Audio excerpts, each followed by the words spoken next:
Je suis très content d'avoir la chance d'introduire cette année le panorama.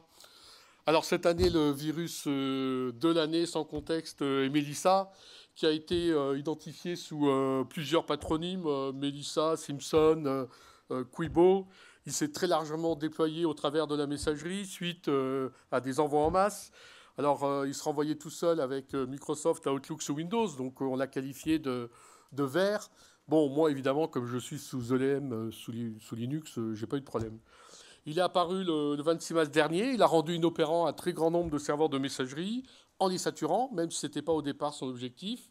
Donc Mélissa, il se répand via Word 97, Word 2000, pas Word 95, hein, ni sur Mac, ni Outlook Express. La source de l'infection, c'est un fichier de mot de passe qui a été diffusé dans les news Usenet, list.doc, un fichier qui contenait les mots de passe de 80 sites pornographiques payants. Pour vous aider, je vous rappelle que le CLUSIF a mis en place le 3614 Infovirus. Donc 3614, c'est gratuit. Profitez-en. Et puis bien sûr, l'actualité qui nous a tous tenus en haleine cette année, c'est bien sûr le passage à l'an 2000 que nous avons réussi. Stop. Excusez-moi. Malgré toute l'affection que j'ai pour notre ami Hervé Schauer, il faut juste que je précise quand même que vous êtes conviés cet après-midi aux 20 ans du panorama de la cybercriminalité et pas au panorama de la cybercriminalité d'il y a 20 ans, même si on s'aperçoit à travers cette anecdote et cette présentation, les choses restent encore très actuelles. Merci. Merci Hervé, à tout à l'heure. Bon écoutez, bonjour à toutes et tous, et puis en tant que président du CLUSIF, je suis très honoré de faire un tout petit speech parce que le temps est très serré et ça va être compliqué, mais un vrai challenge que j'adore relever comme toujours. Je vous remercie toutes et tous d'être présents. Je remercie bien sûr l'ensemble des différentes personnes qui ont participé à ce panorama, à cette synthèse d'être présents cet après-midi. À toutes les personnes en ligne aussi qui nous font le plaisir de suivre ce panorama comme tous les ans. Et je vous souhaite bien évidemment à toutes et tous une bonne et heureuse année 2020. Alors l'année 2019 a été chargée en actualité. Bien sûr, à notre petite échelle, alors je dis bien sûr, non, mais malheureusement, à notre petite échelle, le CLUSIF a fait un peu partie de cette actualité. Je pense qu'on reviendra dessus sans doute. Et pour cette 20e édition du panorama de la cybercriminalité, je tiens aussi à remercier toutes celles et tous ceux qui ont, au fil de ces 20 dernières années, on n'a pas pu tous les inviter, sinon il aurait fallu louer le Stade de France, qui ont participé, alors autant dans l'audience que sur scène, à la préparation des différents panoramas, nos adhérents bien évidemment, des experts extérieurs, et puis tous ceux qui, dans les services des forces de l'ordre, comme on a l'habitude de dire, police nationale et gendarmerie, nous ont accompagnés ces 20 dernières années pour préparer et nous donner cette vision de la cybersécurité qu'on appelait au début, je vous rappelle quand même, la sinistralité, puisqu'on parle de cybercriminalité aujourd'hui, mais on parlait avant, au départ, de la sinistralité. Alors, je voudrais aussi et particulièrement remercier François Paget, François qui nous fait le plaisir d'être monté spécialement à Paris de sa belle province landaise pour assister à ce 20e anniversaire. Merci beaucoup François, puisque François a été l'animateur des 15 premières éditions. Et François a pris sa retraite professionnelle et associative, mais je sais qu'il regarde les panoramas avec un œil bienveillant. Mais là, il a quand même fait le déplacement pour voir de visu ce qui se passait et comment les choses évoluaient. Merci beaucoup François pour ton travail et de ta présence ce soir. Alors, je conclurai cette brève introduction avant de laisser la place à notre maître de cérémonie, donc Loïc, par un mot sur l'actualité 2020 du CLUSIF. La sortie du résultat de l'étude MIPS. Je ne parle pas de tous les groupes de travail qui ont œuvré, on en a évoqué quelques-uns, et nos participations à des groupes de travail avec les services publics ou avec d'autres associations, bien évidemment. Et je nous en félicite, et je les félicite d'ailleurs de cette collaboration et cette coopération.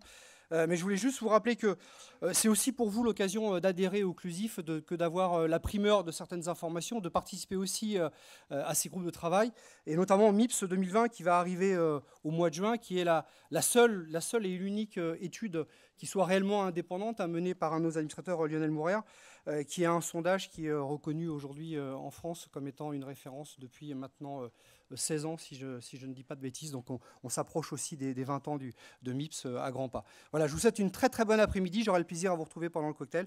Et je laisse la parole à Loïc Guézot pour cette animation. Merci à toutes et à tous.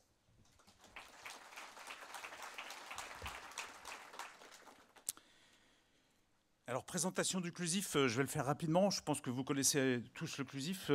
On est une association 1901 et on se structure sur des groupes de travail qui ont chacun des thématiques et une durée de vie différente. L'objectif, c'est de produire des livrables qui vont être publiés et qui permettent de partager et de sensibiliser, partager de l'information et de sensibiliser notre écosystème aux problématiques de sécurité, de cybersécurité.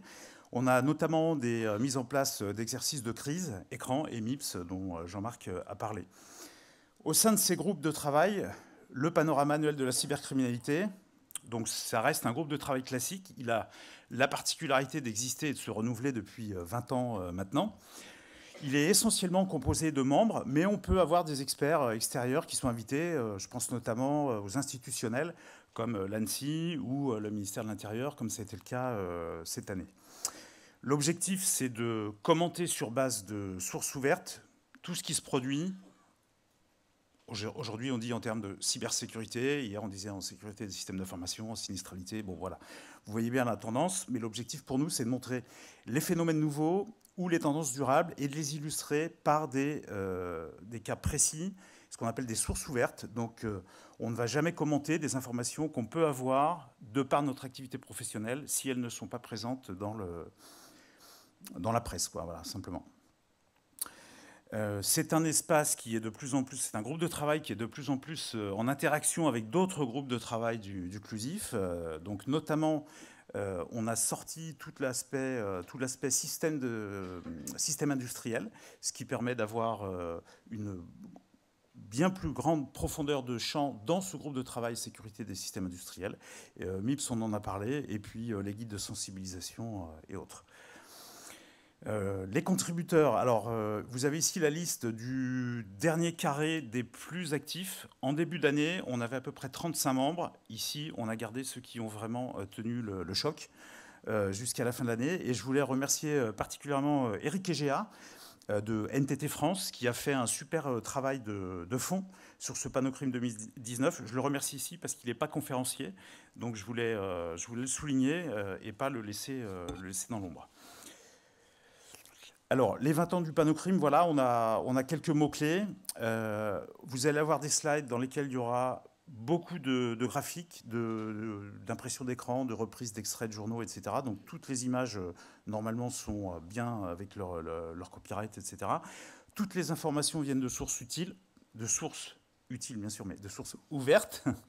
Ça veut dire que dans notre travail, chaque slide a sa base de référence avec tout ce qui va bien, pour éventuellement, si un sujet vous intéresse, avoir accès aux sources et puis refaire votre propre étude et reconstruire peut-être l'histoire. Les histoires sont effectivement parfois un peu évoluent avec le temps, et on va voir dans ce Panocrime 2019 qu'on va revenir sur des sujets anciens, mais sur lesquels 2019 a apporté un éclairage extrêmement nouveau. Et puis dernier point, chaque conférencier ici parle en son nom propre, donc n'engage pas son entreprise ou son organisation, sauf peut-être pour le ministère de l'Intérieur qui parle effectivement au nom du ministère de l'Intérieur. Voilà, l'agenda est très chargé, donc je ne vais pas le commenter particulièrement ici. Je vais donc demander et proposer au premier speaker conférencier, donc Jérôme, de venir nous présenter 2019, une synthèse de l'année de toutes les tromperies. Et puis je vais proposer au speaker suivant de se préparer en ordre de bataille sur la banquette salle d'attente.